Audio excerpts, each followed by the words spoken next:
নদীর ধারে বাস, দুঃখ 12 মাস। আমরা এসেছি সুন্দরবনের গোসবা অঞ্চলের পাখিরালয়। মানুষ বিজ্ঞান আর প্রযুক্তির হাত ধরে উন্নতির চরম শিখরে পৌঁছেছে, তবুও প্রকৃতির কাছে তারা ভীষণ রকমভাবে অসহায়। বারে বারে একথা প্রমাণিত হয়েছে। আর সাম্প্রতিক যশ তার বিধ্বংসী তাণ্ডব সে কথা আবারও প্রমাণ করল। সুন্দরবনের বিস্তীর্ণ অঞ্চল বিধ্বস্ত, এখানকার মানুষ ভীষণভাবে বিধ্বস্ত। কলকাতার আনন্দপল্লীর নিউ ফ্রেন্ডস অ্যাসোসিয়েশনের পক্ষ থেকে এই যশ বিধ্বস্ত মানুষের হাতে কিছু ত্রাণ তুলে দেওয়ার উদ্যোগ নিয়েছেন তাদের কর্মকর্তারা। এখানে প্রচুর মানুষ দাঁড়িয়ে রয়েছেন। আমি আমার ক্যামেরা পার্সনকে একটু দেখাতে বলবো। অবাল বৃদ্ধ বনিতা তারা দাঁড়িয়ে রয়েছেন। আচ্ছা, এখানে আরো আগে কেউ এসেছিল ত্রাণ নিয়ে? হ্যাঁ, এসেছিল। প্রতিদিনই আসছে ত্রাণ প্রতিদিনই আসছে। হ্যাঁ। আচ্ছা, সরকারের পক্ষ থেকে এইরকম সুযোগ সুবিধা পাচ্ছে? সরকারের পক্ষ থেকে কেউ এসেছিল না। সরকার এর আগের যে আমফান বা উমফান যেটা হলো, সেখানেও কি আপনাদের এরকম অবস্থা? হ্যাঁ, একই রকম। সুন্দরবনে প্রতিনিয়ত আমরা জলে ভাসছি। মানে সুন্দরবন প্রতিনিয়ত জলে ভাসছেন? আচ্ছা, প্রতি বছর নদীর হ্যাঁ, প্রতি বছরই নদীর বাঁধ ভাঙছে। আমরা ফ্ল্যাট সেন্টারে থাকছি, নাই এখানে টুরিস্ট যে লজগুলো আছে সেই লজের দোতলায় থাকছি, একতলার মধ্যে জল ঢুকে যাচ্ছে। কেউ রাস্তার ধারে জল যখন নেমে যাচ্ছে রাস্তায় কুঁজি বেঁধে থাকছি, এইভাবে আমরা থাকছি। দেখুন, প্রতি বছরই এইভাবে এক একটা করে যশ বা আমফান বা উমফান আসছে, আর এই মানুষগুলো, প্রান্তিক মানুষগুলো এভাবেই ঝড়ের তাণ্ডবে ক্ষতবিক্ষত হচ্ছে। ওরা হয়তো প্রশ্ন করছেন যে কেন প্রতি বছর বাঁধটা ভাঙছে, তাহলে গলতিটা কোথায়, গলতটা কোথায়? তাহলে প্রশাসনের নদী বাঁধ পাকাপোক্ত করে দিত, আমরা বাঁচতাম।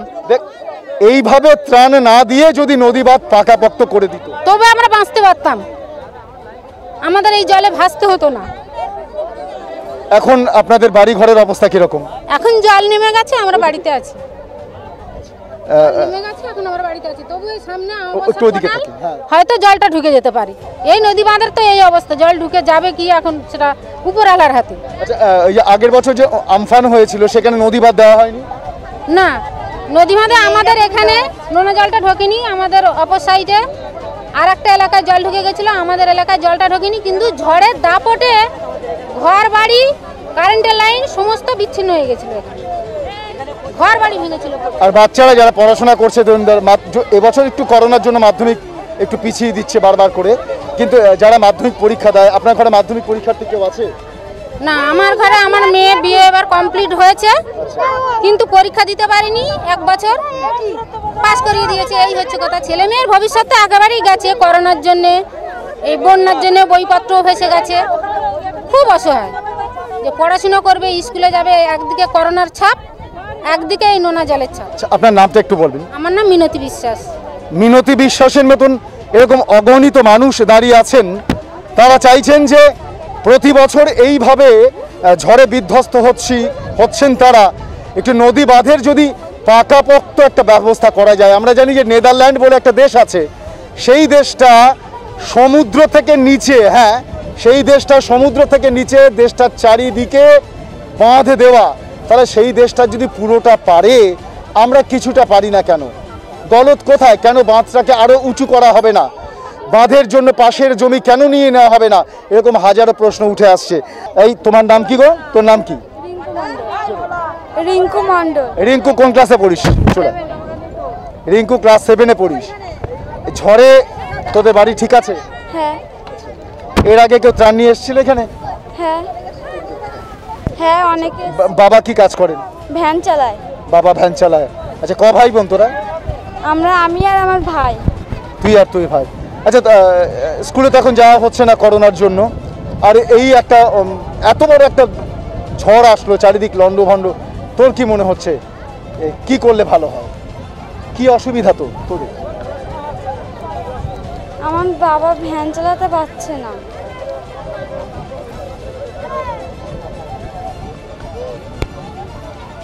ছোট্ট রিঙ্কু, দেখছেন চোখের কোণটা জলে ভরে গেল, ওর বাবা ভ্যান চালাতে পারছে না।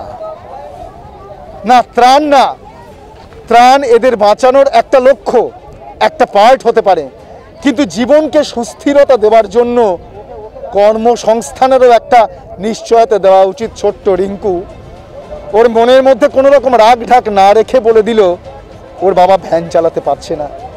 নিশ্চিতভাবেই যারা ওপরের দিকে বসে আছেন, যারা রাজ্য চালান, যারা দেশ চালান, তারা নিশ্চয়ই ছোট্ট রিঙ্কুর কথাটাকে মর্যাদা দেবে। সুন্দরবনের অনিশ্চয়তার মধ্যে দিন কাটাচ্ছে দীর্ঘদিন ধরে প্রকৃতির কোল ঘষা, তাদের বাড়ি, তাদের সংসার, তাদের স্বপ্ন। এই প্রকৃতির রুদ্র তাণ্ডবে বারে বারে বিপর্যস্ত হচ্ছে তাদের জীবনযাত্রা, এবং সেই জীবনযাত্রা, সেই কান্নার কথাই তাদের কথাতে উঠে আসছে। আমার সামনে রয়েছেন গ্রামেরই আরেকজন বাসিন্দা, আমি তার কাছ থেকে তাদের জীবনের অভিজ্ঞতাটা একবার শুনে নেব। আমার নাম উমা মিস্ত্রি, আমি এখানকার বাসিন্দার। আমাদের গোমন নদীর পাড়ে আমাদের বাড়ি। এখানে সাইক্লোন, আয়লা, আমফান, এটা কি জানো, ইয়াসের তাণ্ডবে আমরা সবসময় এই বানের মুখোমুখি হয়ে থাকি। কারণ যখনই নিম্নচাপ হয় তখন আমাদের চোখে ঘুম থাকে না। ঠিক ঘুম পড়ি কখন, ঠিক কখন ভাটা হবে সেই সময় আমরা চিন্তা করি, বা ছেলে মেয়েদের ঘুম থাকে না, গরু বাছুর কোথায় নিয়ে যাব চিন্তা করে পাই না। চোখের জলে আমাদের বুক ভেসে যায়। আমরা চাই নদী বাঁধটা, আমরা চাই কংক্রিট বাঁধটা, আমরা চাই যে সমস্ত চাষিদের জমি চলে যাচ্ছে কংক্রিট বাঁধে সেই জমির পয়সাটুকু যেন পায়, বা আমরা চাই যেই আমরা কংক্রিট বাঁধ চাই, বা যে জমি চলে যাচ্ছে যে সমস্ত মানুষের, সেই সমস্ত মানুষ যেন এই জমি মানে পয়সা পায়। কারণ বিনা পয়সায় জমি চলে যাচ্ছে, বাঁধ চলে যাচ্ছে, বা ঠিক মতো বাঁধই হচ্ছে না। কংক্রিট বাঁধ চাই, আমরা বাঁচতে চাই। এই সুন্দরবনে আমরা এই সবসময় নদীর জলে আমরা সবসময় ভেসে যাচ্ছি, কারণ আমাদের যখন নিম্নচাপ হয় তখন আমাদের চোখে ঘুম থাকে না। আপনারা শুনতে পারলেন যে প্রতি মুহূর্তে একটা আশঙ্কা নিয়ে তাদের বাস করা, কিন্তু তারা বাঁচতে চান। এই বাঁচতে চাওয়ার কথাটা তো অন্যায্য নয়। স্বাধীনতার এতগুলো বছর পরেও পৃথিবীর অন্যান্য দেশ, আমি হল্যান্ডের কথা বললাম, তারা যদি পারে আমরা কেন পারবো না? এবং তারা একটা প্রশ্ন তুলে দিল যে প্রতি বছর কেন বাঁধ ভাঙে, এত বছর কেন বাঁধ হয়নি, দোষটা কার, কারা এর পেছনে না হওয়ার পেছনে দায়ী, বা প্রতি বছর এই যে বাঁধ ভেঙে যাচ্ছে কেন ভাঙছে, এর ভাঙার কারণ কি, তদন্ত কেন উঠে আসছে না, কাদের লোভ লালসার জন্য প্রতি বছর বাঁধ ভাঙছে, কিংবা কংক্রিটের বাঁধ আমরা চাই, আমরা বাঁচতে চাই, এই কথা তারা বারবার বলছেন জোর দৃঢ়তার সাথে। ত্রাণ চাই, সাময়িক একটা রিলিফ ত্রাণ, কিন্তু জীবনটাকে সুন্দর করে বাঁচাতে গেলে কংক্রিট বাঁধ চাই। সুন্দরবনের মানুষ, আমরা যার সাথে কথা বলছি, যাদের সাথেই কথা বলার চেষ্টা করছি না কেন, তাদের একটাই কথা, আমরা জীবনে সুস্থিতি চাই, আমরা জীবনে এই বাঁধটা চাই, কংক্রিটের বাঁধ চাই। আমার ক্যামেরা পার্সন বিশালকে দেখাতে বলবো যে এই যে বাড়িগুলো যশের যখন প্রবল তাণ্ডব, তখন এই বাড়িতে যারা থাকেন তাদের মনের অবস্থা কিরকম হয়। তাদের চাষের জমি প্রতি বছর চলে যাচ্ছে, তারা খাবে কি করে, তাদের উপার্জনটা কিরকম, ওইদিকে একটু দেখাতে বলবো, সামনের দিকে দেখাতে বলবো যে এইখানে নোনা জল কিভাবে ঢুকে গেছে। বিঘার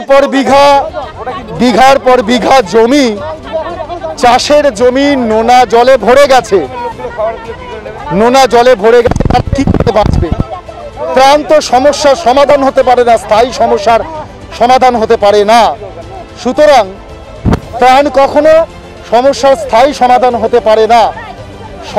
সমস্যার স্থায়ী সমাধান কংক্রিট বাঁধ, এবং তাদের উপার্জন করার জন্য সরকারের পক্ষ থেকে একটা নির্দিষ্ট পদক্ষেপ নেওয়া হোক, এ কথাই তারা বারবার করে বলছেন। গোমন নদীর ধারে পাখিরালয় গ্রামে আমরা রয়েছি। যশের তাণ্ডবে বিধ্বস্ত এই গ্রাম, এখানকার মানুষ বারবারই চাইছেন ত্রাণের পাশাপাশি তাদের বাঁচার স্বপ্নটাকে দৃঢ় করার জন্য যাতে কংক্রিটের বাঁধ দেওয়া হয়। আমার ক্যামেরা পার্সন বিশালকে আমরা দেখাতে বলবো যে বাচ্চা ছেলেটা ক্লাস 6 বই ঠই সমস্ত কিছু নষ্ট হয়ে গেছে, সেগুলো রোদে শুকোতে দেওয়া হয়েছে। ওদের স্বপ্ন, ওদের ভবিষ্যৎ চোখের নোনা জলে কেন বারে বারে ভিজে যাবে? ওদিকে গোমন নদী, তার যে জল নোনতা, কিন্তু বাঁধের পাড়ে যারা রয়েছেন তাদের চোখের জল যেন তার চাইতেও বেশি নোনতা। তাদের প্রশ্ন বারে বারে, কেন এতদিন পরেও এই অঞ্চলের মানুষের জন্য নদীকে নিয়ন্ত্রণ করার ক্ষেত্রে কংক্রিটের বাঁধ কেন হবে না? স্থানীয় পঞ্চায়েত, স্থানীয় প্রশাসন, এমএলএ, এমপি যারা এই সমাজটাকে সুন্দর করতে চান, দেশটাকে সুন্দর করতে চান, সমাজের মানুষগুলোকে একটু সুরক্ষিত করতে চান, তাদের উদ্দেশ্যে এই প্রশ্ন তারা ছুড়ে দিচ্ছেন, কেন হচ্ছে না কংক্রিটের বাঁধ? এবং তারা বলছেন প্রতি বছর বাঁধ যেটুকুনি হচ্ছে ভেঙে যাচ্ছে কেন? তাহলে কি বাঁধ নির্মাণের ক্ষেত্রে কোনো গলদ আছে? যদি গলদ না থাকে তাহলে ভাঙছে কেন? আর গলদ যদি থাকে তাহলে এই গলদের জন্য কারা দায়ী? কোনো তদন্ত কি উঠে আসছে সেই মানুষগুলোর বিরুদ্ধে? সেই মানুষগুলো এরা চাইছেন একটা স্থায়ী সমাধান হোক, এবং নিশ্চিত বিশ্বাস সরকার তাদের পাশে দাঁড়াবেন এবং কংক্রিটের বাঁধ হবে, এরকম একটা প্রত্যাশা তারা করছেন। পাখিরালয়ের বন্যা বিধ্বস্ত মানুষ, প্লাবন বিধ্বস্ত মানুষ, ঝড়ে বিধ্বস্ত অসংখ্য মানুষ তাদের পাশে এসে দাঁড়িয়েছেন নিজেদের সাধ্য অনুযায়ী। আনন্দপল্লী নিউ ফ্রেন্ডস অ্যাসোসিয়েশনের সদস্যরা, নিউ ফ্রেন্ডস অ্যাসোসিয়েশন ক্লাবের কালচারাল সেক্রেটারি জয় মণ্ডল, আমি আপনার কাছে জিজ্ঞাসা করব যে এত দূরে ছুটে আসা এবং এই মানুষগুলোর কথা শোনা, এই মানুষগুলোর ব্যথায় নিজেদের অংশীদার করা, আপনার অনুভূতিটা কেন? আমার তো খুব এদের ঝড়ের জন্য যে দুর্গত যে ক্ষতি হয়েছে ওদের দেখে আমাদের খুব কান্না পেয়েছে, তাই জন্য আমরা এসে এদের কিছু হেল্প করতে চাই, এখানে হেল্প করেছি। আর বেশি কিছু হেল্প করতে পারিনি, সামান্য কিছু আমরা হেল্প করে গেলাম। স্বীকার করে নিচ্ছেন যে আমাদের যেটুকুনি ক্ষমতা, সেই ক্ষমতা নিয়ে এই মানুষগুলোর পাশে দাঁড়াতে পেরেছি, এটাই জীবনের আনন্দ, এটাই আনন্দ। কিন্তু এইখানের মানুষগুলো একটা প্রশ্ন বারবার করছে, ত্রাণ ঠিক আছে, কিন্তু ত্রাণের পাশাপাশি নদী বাঁধটা যেন কংক্রিট হয়, নদী বাঁধের যাতে উচ্চতা বাড়ে। প্রতি বছর কেন ভাঙছে নদী বাঁধ, এ প্রশ্নও কিন্তু তুলে দিয়েছে। একটা আশার আলো নিয়ে যাওয়া হলো, এই আলোটা মর্যাদা পাক চাইছেন সুন্দরবন অঞ্চলের মানুষ, গোসবা অঞ্চলের মানুষ, পাখিরালয় অঞ্চলের মানুষ। আলোটা, আশাটা, ভরসাটা মর্যাদা পাবে।